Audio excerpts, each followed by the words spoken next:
사도 바울의 마음속에는 항상 예루살렘 교회가 있었습니다. 예루살렘 교회는 모든 교회의 모교회이면서도 형편은 좋지 않았기 때문입니다. 주로 가난한 사람들이 예수님 믿고 따랐기 때문에 여러 가지 어려운 형편들이 있었습니다. 그래서 이제 사도 바울은 다른 교회들이 예루살렘 교회를 위해서 헌금하면서 도와야 한다고 말했습니다. 그리고 이제 고린도 교회에도 그 말씀을 전하는 것입니다. 오늘 1절 말씀 보시면은요. 형제들아, 하나님께서 마게도냐 교회들에게 주신 은혜를 우리가 너희에게 알리노니, 고린도 교인들에게 알리고 싶은 것이 있다는 말씀입니다. 그것은 바로 하나님께서 마게도냐 교회에 은혜를 주셨다라는 것입니다. 마게도냐 교회들이 예루살렘 교회를 위해서 헌금을 했는데 사도 바울은 그것을 역설적으로 말씀하고 있습니다. 그것이 바로 하나님의 은혜다, 이런 이야기입니다. 오늘 이제 2절 말씀 보시면은요. 환난의 많은 시련 가운데서 그들의 넘치는 기쁨과 극심한 가난이 그들의 풍성한 연보를 넘치도록 하게 하였느니라. 풍성한 연보를 넘치도록 하였다라는 것입니다. 마게도냐 교회들이 예루살렘 교회를 위해서 넘치도록 헌금을 했다는 말씀입니다. 그런데 오늘 이제 성경 말씀을 잘 보시면 그들이 어떤 형편 가운데 넘치도록 헌금했는가 하는 것입니다. 오늘 성경 말씀 그대로 보시면은요. 환난의 많은 시련 가운데서 그런 표현도 있고 극심한 가난이 이런 표현도 있습니다. 즉 환난 중에도 극심한 가난 중에도 넘치도록 헌금했다는 말씀입니다. 그들이 평안한 중에 있었고 큰 부자이기 때문에 넘치도록 헌금한 것이 아니라는 말씀입니다. 돈을 쌓아놓고 있고 마땅히 어디에 쓸 곳도 없어서 넘치도록 헌금한 것이 아니라 그런 말씀입니다. 오늘 2절의 말씀을 새 번역으로 일부 다시 보면은요. 그들은 큰 환난의 시련을 겪으면서도 기쁨이 넘치고, 마게도냐 지방에는요. 우리가 잘 아는 교회가 빌립보 교회와 데살로니가 교회가 있었습니다. 그런데 사도행전에 보면 사도 바울과 그 일행들이 마게도냐 지방에서 큰 박해를 받았다는 사실을 알 수가 있습니다. 마게도냐 사람들이 사도 바울과 그 일행들을 갖다가 죽이려고 했고 감옥에 가두기도 했고 매로 때리기도 했습니다. 그런데 그들은 뭐라고 표현하는가 하면 기쁨이 넘쳤다, 그렇게 말씀을 하고 있습니다. 슬퍼하고 낙심할 상황인데 도리어 그들은 기뻐했다라는 말씀입니다. 그 이유가 무엇일까라는 것입니다. 사도 바울이 다른 서신을 통해서 하신 말씀을 통해서 우리가 생각해 볼 수가 있습니다. 로마서 8장 17절과 18절에 보시면은요. 자녀이면 또한 상속자 곧 하나님의 상속자요 그리스도와 함께한 상속자니 우리가 그와 함께 영광을 받기 위하여 고난도 함께 받아야 할 것이니라 생각하건대 현재의 고난은 장차 우리에게 나타날 영광과 비교할 수 없도다. 지금은 고난을 받고 있지만 그러나 장차 그들에게 나타날 영광에 비교할 것이 안 된다라고 그들은 생각했다, 그런 이야기입니다. 또 로마서 8장 28절 보시면은요. 우리가 알거니와 하나님을 사랑하는 자 곧 그의 뜻대로 부르심을 입은 자들에게는 모든 것이 합력하여 선을 이루느니라. 하나님을 사랑하는 자가 누구인가? 바로 그리스도인들입니다. 그런데 그리스도인들에게는 고난이 무의미한 것이 아니라는 말씀입니다. 세상 사람들에게는 고난은 고난일 뿐이고 그래서 단지 피하고 싶은 대상일 뿐이다, 그런 이야기입니다. 그러나 그리스도인들에게는 같은 고난이라 할지라도 의미가 있다라는 말씀입니다. 거기에는 하나님의 뜻이 있는 것이고 거기에는 선을 이루려시는 하나님의 계획이 있다, 그런 이야기입니다. 그래서 요셉과 같은 사람이 무슨 말을 했는가 하는 것입니다. 창세기 50장 20절에 보시면은요. 당신들은 나를 해하려 하였으나 하나님은 그것을 선으로 바꾸사 오늘과 같이 많은 백성의 생명을 구원하게 하시려 하셨나니, 형님들은 요셉을 이집트에 팔고 해치려고 했습니다. 그러나 하나님은 그것을 선으로 바꾸셨다. 하나님은 요셉을 이집트의 총리로 만드시고 많은 백성들의 생명을 구원하신 것입니다. 이처럼 그리스도인들은 하나님의 선하신 뜻을 알기 때문에 고난 중에도 기뻐한다는 말씀입니다. 우리가 고난 중에 있다라고 한다면 하나님의 선하신 뜻을 기대해야 할 것이고, 그래서 믿음으로 인내해야 한다, 그런 말씀입니다. 그리고 이제 다시 본문으로 돌아가서 다시 헌금과 관련된 말씀은 잠시 드리면은요, 5절 말씀 보시면은요, 우리가 바라던 것뿐 아니라 그들이 먼저 자신을 주께 드리고 또 하나님의 뜻을 따라 우리에게 주었도다. 마게도냐 교회가 예루살렘 교회를 위해서 헌금을 했지만 그들은 단지 헌금만 한 것이 아니다, 그런 이야기입니다.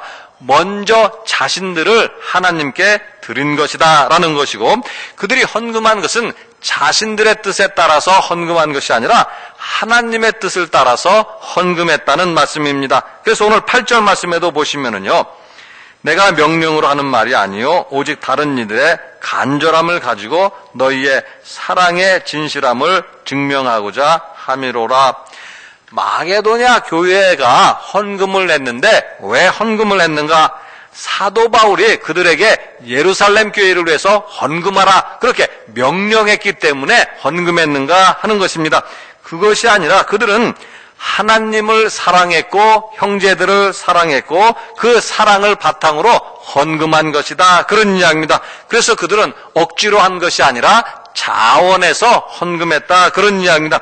그러면서 이제 오늘은 더 중요한 말씀이 우리에게 있는데요, 그것은 바로 9절에 있는 말씀입니다. 우리 주 예수 그리스도의 은혜를 너희가 알거니와 부유하신 이로써 너희를 위하여 가난하게 되심은 그의 가난함으로 말미암아 너희를 부유하게 하려 하심이라. 헌금을 하는 근본 정신이 어디에 있는가 하는 것을 잘 말씀을 하는 것입니다. 예수 그리스도의 은혜에 있다라는 사실입니다.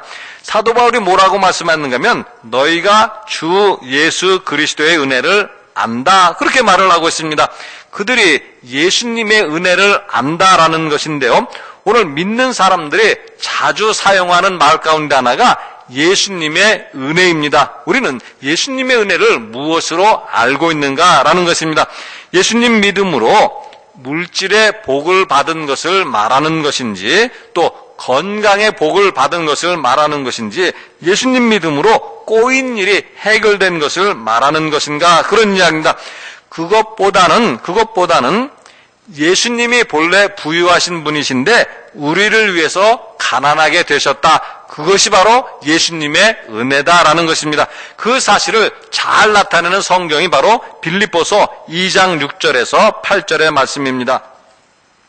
그는 근본 하나님의 본체시나 하나님과 동등됨을 취할 것으로 여기지 아니하시고 오히려 자기를 비워 종의 형체를 가지사 사람들과 같이 되셨고 사람의 모양으로 나타나사 자기를 낮추시고 죽기까지 복종하셨으니 곧 십자가에 죽으심이라. 예수님은 근본 하나님의 본체이시고 예수님은 하나님과 동등하신 분이시고 예수님은 하나님 자신인 분이십니다. 예수님은 천지를 창조하시고 천지를 소유하신 분이시고 정말로 부유하신 분입니다. 그런데 그 예수님이 우리를 구원하시기 위해서 이 땅에 오셨습니다. 자기를 비우셨고 자기를 낮추셨고 십자가에 죽으셨습니다. 예수님은 정말 가난하게 되신 것이라, 그런 이야기입니다. 그처럼 부유하신 예수님이 우리를 위해서 가난하게 되신 것, 그것이 바로 예수님의 은혜라, 이런 말씀입니다. 그래서 루터는 이런 말을 했습니다. 하나님의 가장 귀한 선물은 하나님 자신을 우리에게 주신 일이다. 하나님이 우리에게 주신 가장 귀한 선물이 무엇인가?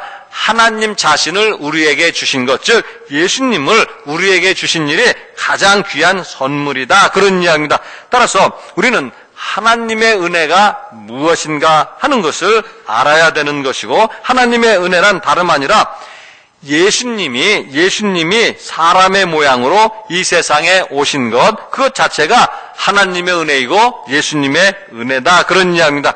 그리고 중요한 것은요, 그렇게 부유하신 예수님이 가난하게 되심으로 결과적으로 우리는 어떻게 되었는가라는 것입니다. 반대로 가난한 우리는 예수님으로 말미암아 도리어 부유하게 되었다, 이런 말씀입니다. 하나님의 백성이 되었고 하나님의 자녀가 되었고 천국을 약속받고 천국을 소유한 사람들, 부유한 사람들이 되었다, 그런 말씀입니다. 그래서 지난 주일에 전한 말씀을 다시 한번 인용하면은요, 고린도후서 6장 10절의 말씀입니다.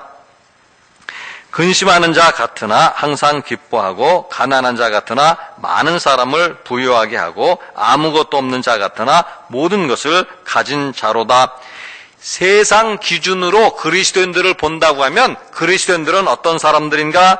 근심하는 사람 같고 가난한 사람 같고 아무것도 없는 사람과 같다라는 말씀입니다. 그런데 믿음의 눈으로 그리스도인을 본다라고 할 때 그리스도인들은 어떤 사람들인가?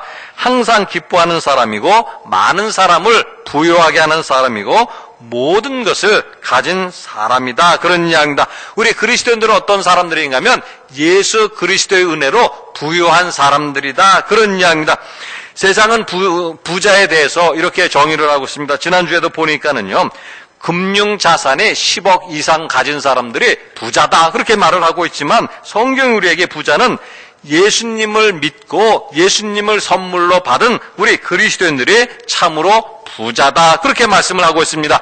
그래서 오늘 마지막으로 이제 13절과 14절 보시면은요, 이는 다른 사람들은 평안하게 하고 너희는 곤고하게 하려는 것이 아니요 균등하게 하려 함이니 이제 너희의 넉넉한 것으로 그들의 부족한 것을 보충함은 후에 그들의 넉넉한 것으로 너희의 부족한 것을 보충하여 균등하게 하려 함이라. 왜 고린도 교회에게 예루살렘 교회를 위해서 헌금하라고 하는 것인가? 헌금하게 하라고 함으로 고린도 교회를 곤고하게 하려고 하는 것인가? 고린도 교인들을 괴롭게 하려고 하는 것인가? 고린도 교회보다 예루살렘 교회를 더 낮게 만들려고 헌금하라고 하는 것인가? 그런 이야기입니다.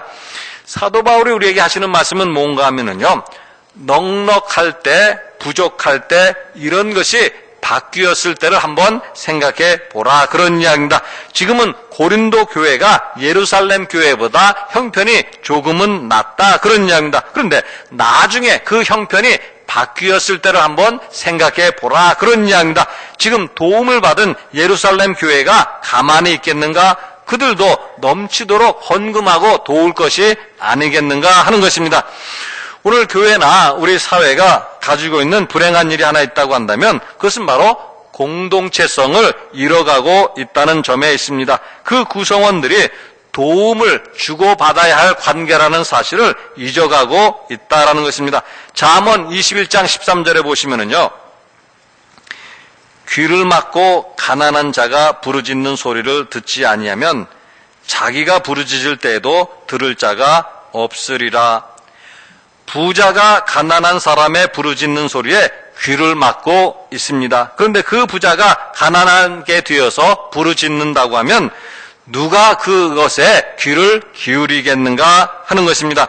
만지 혼자 사는 것처럼, 마치 자기 힘만으로 사는 것처럼 그렇게 인색한 마음을 가지고 우리가 살아서는 안 될 것입니다. 우리 그리스도인들은 예수님의 은혜를 받은 사람들입니다. 우리는 천지의 주인이신 예수님을 선물로 받은 사람들입니다. 그러므로 늘 넉넉한 마음을 가지고 서로 도우며 살아야 할 것이고 이웃의 부르짖는 소리에도 귀담아 듣고 살아야 할 것입니다.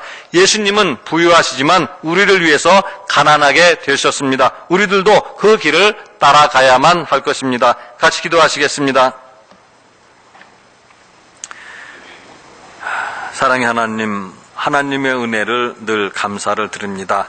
죄인들을 구원하여 주시고 하나님의 자녀로, 하나님의 백성으로 삼아주시고 그래서 천국의 하나님 풍요한 것을 저희들에게 주신 것 감사를 드립니다. 믿음을 주셔서 항상 하나님의 은혜를 깨닫게 하여 주시고 감사할 수 있게 하여 주시고, 그래서 늘 하나님 주시는 은혜 가운데 넉넉한 마음을 가지고 이 땅에 살아가게 하여 주시고, 많은 일들의 고통 소리에도 귀 기울이시는 우리의 믿음들이 다 되도록 도와주시옵소서. 감사드리며 우리 주 예수 그리스도 이름으로 기도드리옵나이다. 아멘.